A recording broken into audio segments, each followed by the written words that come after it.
వందే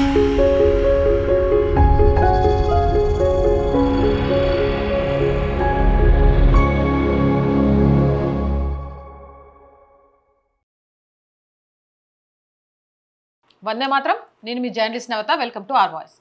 ఇప్పుడు ఇక్కడ తప్పంటే ఎక్కడైనా తప్పే, ఇక్కడ ఒప్పంటే ఎక్కడైనా ఒప్పే. నాకు తెలిసిన సూత్రం ఇదే. మీరు కూడా అంతే కదా.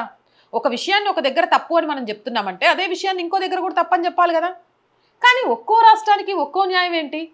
ఈ కాంగ్రెస్ మార్క్ పాలిటిక్స్ ఎవ్వరికీ అర్థం కావట్లేదు. మీ అందరికీ తెలిసిందే, తమిళనాడులో జోసెఫ్ విజయ్కి మెజారిటీ రాలేదు.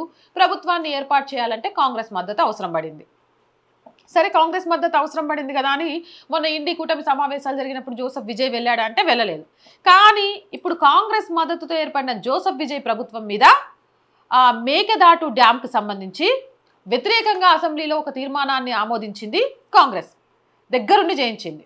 ఈ డ్యామ్ ఏదైతే ఉందో మేకెదాటు డ్యామ్కి సంబంధించి అసెంబ్లీలో ఒక తీర్మానాన్ని పెట్టి దాన్ని ఆమోదించింది వ్యతిరేకంగా. బాగుంది.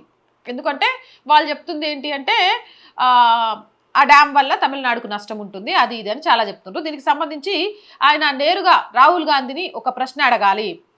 ఇప్పుడు తమిళనాడులో జోసెఫ్ విజయ్ కాంగ్రెస్ కబంధ హస్తాలలో చిక్కుకోకుండా ఉంటే రాహుల్ గాంధీని ఆయన అడగాల్సిన ప్రశ్న ఏంటంటే, sir Rahul Gandhi sir, Congress party తమిళనాడులో ఏదైతే మేకేదాటు అనే డ్యామ్కి వ్యతిరేకంగా అసెంబ్లీలో ఒక తీర్మానాన్ని ఆమోదించమని నాకు చెప్పి ఆమోదింపజేసిందో, మరి గదే డ్యామ్కి సంబంధించి గదే ప్రాజెక్టుకి సంబంధించి కర్ణాటకలో నిర్మించాలని ఎందుకు అంత పట్టుబడుతున్నారు?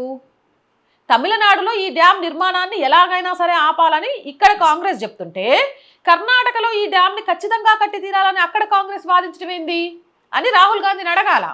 ఎందుకు అంటే ఇక్కడ పనికిరాని డ్యామ్ అక్కడట పనికొచ్చింది, పక్క రాష్ట్రాలే. అవునా కాదా?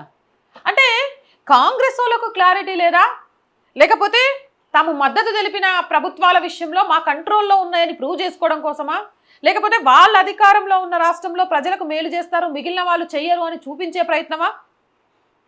అసలు ఇంతకీ రెండు కాంగ్రెస్లలో ఏది నిజం చెప్తుంది? ఒకవేళ ఈ ప్రాజెక్టు రైతులకు వ్యతిరేకమైనదైతే రెండు రాష్ట్రాల్లో దీన్ని పూర్తిగా ఆపేయాలి. ఒకవేళ ఇది అందరికీ ప్రయోజనకరమైనదైతే అన్ని చోట్ల కూడా దీనికి మద్దతు ఇవ్వాలి. అలా కాకుండా ప్రజలను కేవలం పిచ్చి వాళ్ళను ఫూల్స్ చేస్తున్నామని కాంగ్రెస్ పార్టీ బహిరంగంగా ముందుకొచ్చి ఒప్పుకోవాలి. అవునా కాదా?